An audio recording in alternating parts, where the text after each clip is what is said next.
नारायण नारायण नारायण हरि। तात्विक प्रेरणाएं भाग 2। ई समता ही योग है। समत्व योग उच्यते। संतुलन ही संगीत है। दो के बीच चुनाव नहीं बल्कि दो के बीच समभाव। दोनों के प्रति ना राग ना द्वेष, केवल साक्षी भाव। मन कहता है इसे चुन लो उसे छोड़ दो। भगवान कहते हैं चुनो ही मत। दोनों समान हैं, और अगर दोनों समान हैं तो चुनेंगे भी कैसे। चुनाव तो तभी हो सकता है जब भिन्नता नजर आए। जैसे कोई नट खुद को रस्सी पर चलते हुए दोनों तरफ नहीं गिरने देता, बड़ी ही सावधानी से रस्सी पर और अपने संतुलन पर ही पूरा ध्यान रखता है।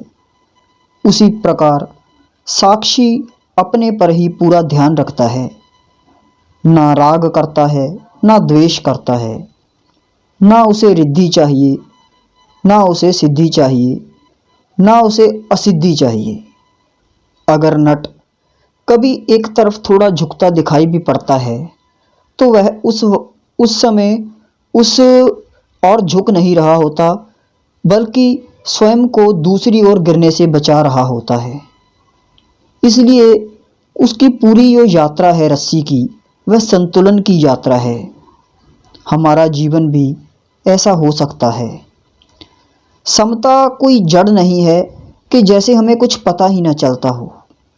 जैसे कोई पत्थर, उस पर आप फूल बरसाओ उसको नहीं पता चल रहा। उसके आगे आप कोई डंडा मारो उसको नहीं पता चल रहा। तो समता कोई ऐसी चीज नहीं है। समता जड़ नहीं है, यह बहुत चेतन है। प्रतिपल संभाले रखना पड़ता है स्वयं को। समता वो नहीं जैसे कोई शराब के नशे में बेहोश पड़ा है, अब उसे सिद्धि और असिद्धि में कोई भेद ही नहीं। अब उसे मान और अपमान का कोई पता ही नहीं। एक व्यक्ति गहरी नींद में है तो उसे सुख और दुख का कोई पता ही नहीं।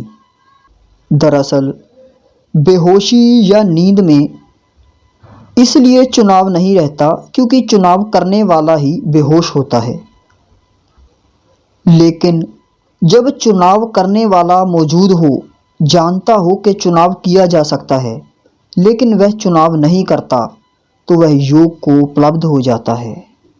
सच्ची बात तो और भी है कि वह कुछ चुनता ही नहीं। वह यह भी नहीं चुनता कि मैंने इनमें से कुछ नहीं चुनना। अगर आपने दो द्वंद्वों के बीच निर्द्वंद होना भी चुना है तो भी एक चुनाव ही है। यह चुनाव ही है कि मैंने द्वंद्व में जाना है या निर्द्वंद में, तो फिर हम चुनाव में आ गए। द्वंद्व में रहना या निर्द्वंद रहना, यह फिर एक नया द्वंद्व बन गया। लेकिन निर्द्वंद को चुना नहीं जाता। यह तो अचुनाव में जैसे कोई फूल खिलता है ऐसे है। समता आए कैसे जीवन में? आप जैसे सोचो कि एक और लाभ है और एक और हानि, और तीसरे आप इन दोनों को जानने वाले हैं। आप यह जानते हैं कि लाभ आता है चला जाता है, हानि आती है चली जाती है, लेकिन आप अलग रहते हैं। जैसे सूर्य आता है तो आप पर प्रकाश पड़ता है, अंधेरा आता है तो अंधेरा आप पर पड़ता है, पर आप दोनों नहीं हैं, आप दोनों से अलग हैं। यही बोध आपको समता में रखता है। स्वयं के होने का जो पहला परिचय है वह बुद्धि ही है। स्वयं का द्वार बुद्धि ही है। द्वार के दो उपयोग होते हैं, बाहर भी जाया जा सकता है और भीतर भी जाया जा सकता है। हमने आज तक बुद्धि का उपयोग बाहर के लिए ही किया, अर्थात चुनाव के लिए ही। बुद्धि योग का अर्थ है जिस समय हम बुद्धि का उपयोग उस समग्र से, उस परम तत्व से जुड़ने के लिए करते हैं।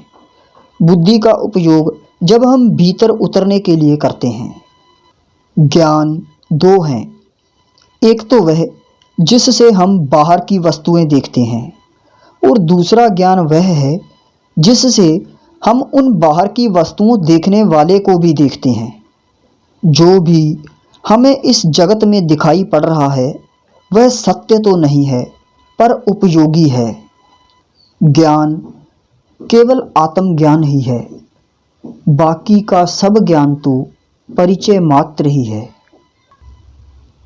जब मैं उसे ही नहीं जानता जो सबको जानता है, तो मैं सबको ठीक ठीक कैसे जान पाया हूँ।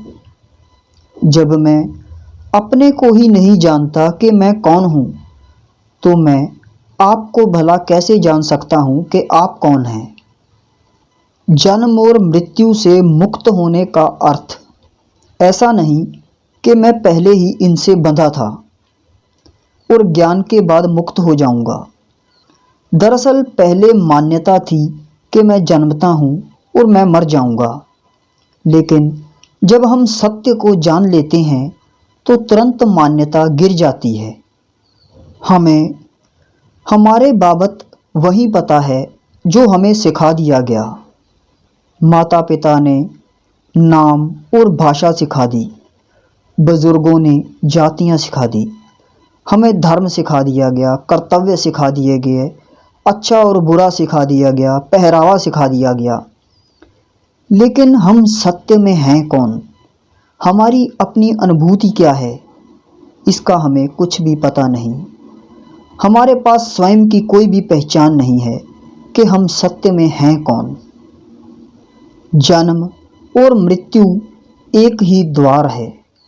संसार में आना जन्म कहलाता है और इसी संसार से बाहर जाना उसी द्वार से तो मृत्यु कहलाता है। हम दरअसल जब भी किसी व्यक्ति को देखते हैं तो हम उस व्यक्ति को तो देखते ही नहीं हैं। हम उसे उसके पद, उसके रुतबे, उसकी प्रतिष्ठा, उसके नाम, उसके कदकाठ, उसकी शक्ति, उसकी ताकत और उसके संबंध आदि से संबंधित करके ही देखते हैं। हमने कभी उस व्यक्ति को प्योर तो देखा ही नहीं। हमारे जीवन में वैराग्य तब तक नहीं खिलता जब तक हमारा जीवन, हमारी बुद्धि मोह रूपी कालिमा से ढकी रहती है। हमें देखना होगा हमारे आसपास कौन सा अंधकार है। एक अंधकार वह है जो दियों को जलाने से मिट जाता है। एक और अंधकार है जो मनुष्य के शरीर को नहीं बल्कि उसकी चेतना को ही घेर लेता है। इसे ही मोह रूपी कालिमा कहा है। अंधकार का लक्षण है कि हमें कुछ भी दिखाई नहीं देता। इस अवस्था में हम किसी को भी ठीक ठीक देख ही नहीं पाते। वहाँ आँखों पर गहरे अंधकार का पर्दा पड़ जाता है। फिर कोई मार्ग ही दिखाई नहीं पड़ता कि किस दिशा में जाएं। अंधेरे में ही किसी भी चीज़ से टकरा जाने की संभावना हो जाती है। मोह भी अंधेरे की तरह ही है। मोह में जो भी हम करते हैं वह बिल्कुल ऐसा ही है जैसे अंधेरे में हम कुछ करते हों। ना ही कुछ समझ होती है क्या कर रहे हैं, क्यों कर रहे हैं, किस लिए कर रहे हैं। ना रास्तों की समझ होती है, क्योंकि उस मोह के अंधेरे में दृष्टि ही जैसे खो जाती है। सच्ची बात यह है कि संसार में कोई भी व्यक्ति यह नहीं चाहता कि मैं कुछ भी नहीं हो जाऊं, अर्थात मेरी कोई पहचान ही ना रहे। सब कुछ ना कुछ तो होना ही चाहते हैं। और जब तक हमारा होना बाहर की वस्तु, व्यक्ति, परिस्थिति आदि पर आधारित है, जब तक हमारा मैं इन सब से जीवन पा रहा है, जीवन ले रहा है, तब तक दुख रहेगा ही, क्योंकि बाहर की सारी संपदा बिखर जाएगी। यह सदा टिकने वाली नहीं है। मोह ही है जो चिंतित होता है। मोह ही है जो तनाव से भरता है। मोह ही तो है जो हमेशा संघर्ष में है। मोह ही हमें भटकाता है, मोह ही गिराता है। मोह पूरे जीवन का दुख है। मोह का सम्मोहन यह है कि जो मेरा नहीं उसे हम मेरा मानते हैं और जो सच में मेरा है उसका हमें कुछ पता ही नहीं चलता। मोह हमें पूरा मेरेपन में जकड़ देता है। मकान मेरा कैसे हो सकता है, जमीन मेरी कैसे हो सकती है, मैं नहीं था यह पहले थे, मैं नहीं रहूँगा फिर भी यह रहते हैं। और ज़मीन और मकान को बिल्कुल भी पता नहीं कि वह मेरे हैं। मेरा बेटा है, बेटी है, मेरी पत्नी है, माता पिता हैं, सब एक मेरेपन का जाल बन जाता है।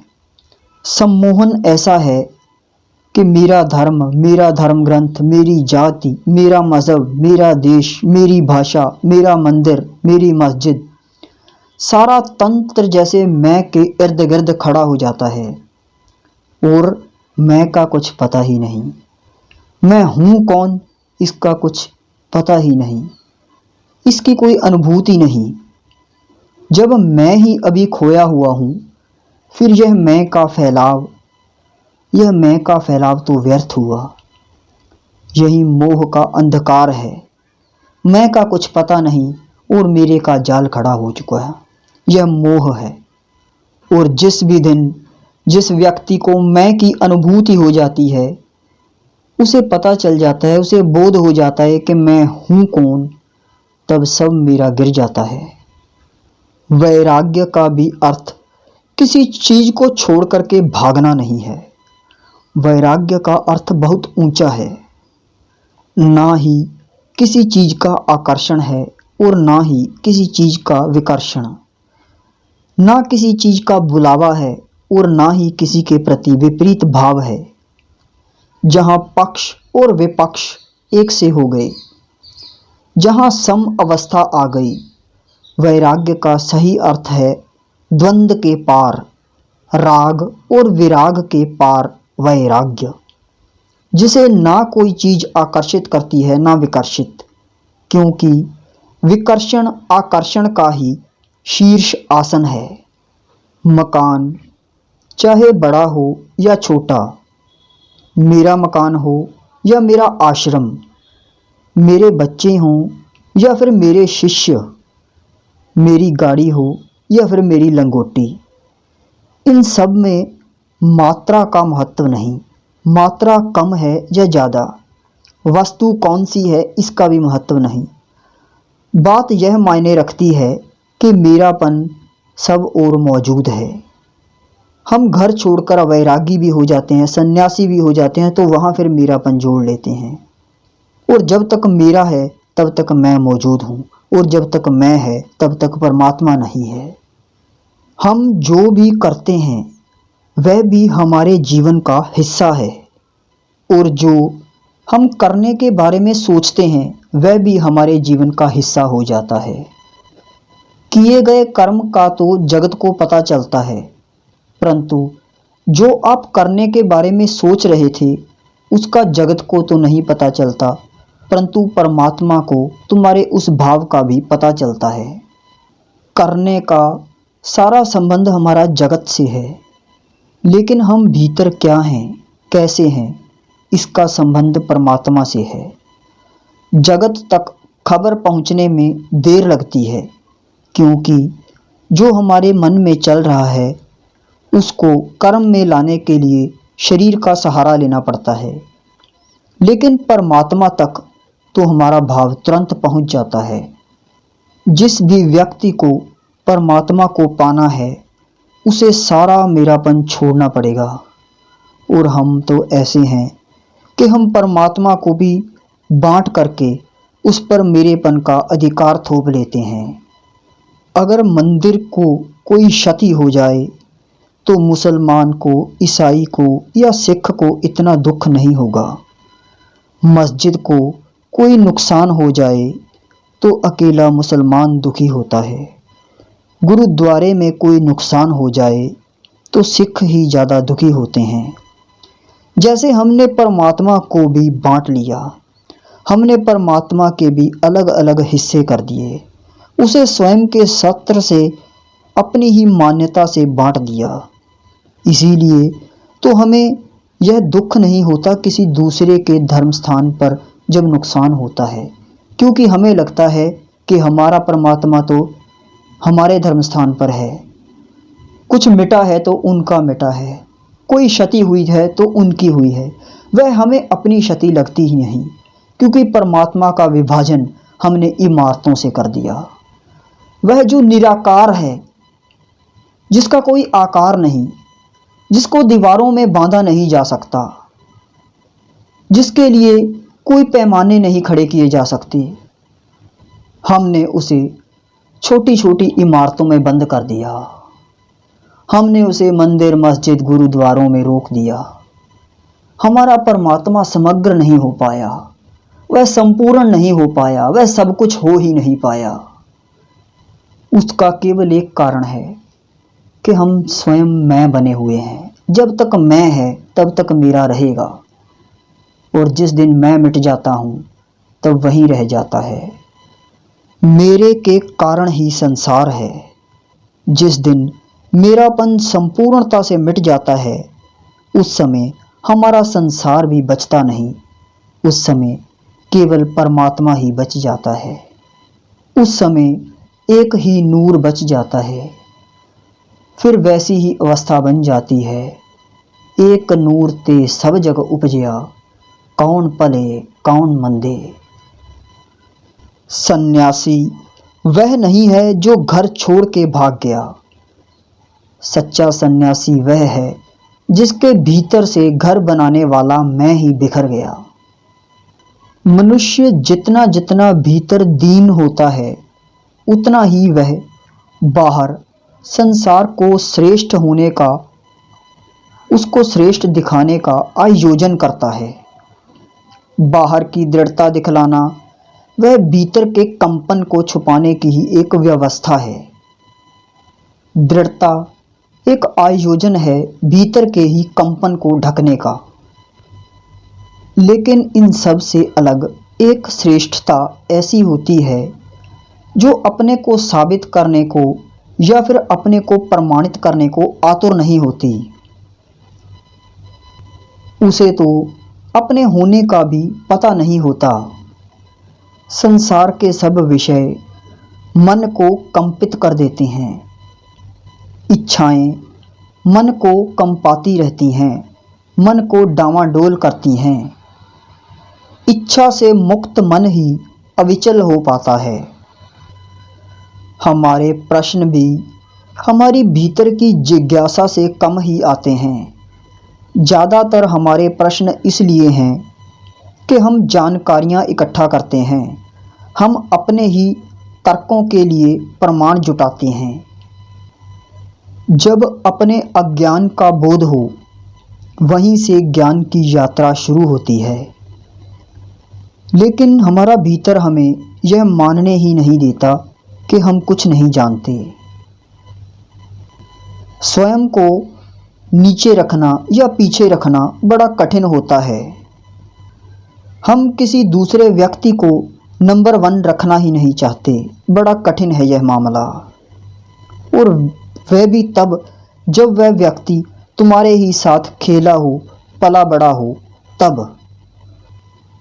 अर्जुन भी श्री कृष्ण से कहता है कि आप कैसे परमात्मा हो गए, आपका तो जन्म भी मेरे साथ ही हुआ है। हमारी भी समझ ऐसी ही है। हम कैसे जान जाएं कि हमारे साथ खेला, हमारे साथ पला बड़ा व्यक्ति ब्रह्म हो सकता है, भरोसा ही नहीं आता। ज्ञानी जीवन को सहज जीता है। उसके पास कोई बना बनाया ढांचा या कोई बना बनाया नक्शा नहीं होता कि जीवन को ऐसे ऐसे जीना है। उसका जीवन ऐसा नहीं है जैसे कोई बिल्कुल स्थिर लाइनों पर दौड़ती हुई ट्रेन। वह तो नदी की भांति है, बह रहा है। इस पूरी दुनिया में कृष्ण, ईसा, बुद्ध, महावीर, कबीर या नानक आदि में कहीं कोई दीवार नहीं है। यह सब एक ही परम तत्व को प्राप्त हैं, पर दीवारें हैं उनके कारण जो इनके इर्द गिर्द हैं, जो इन्हें अपना ही माने हुए हैं।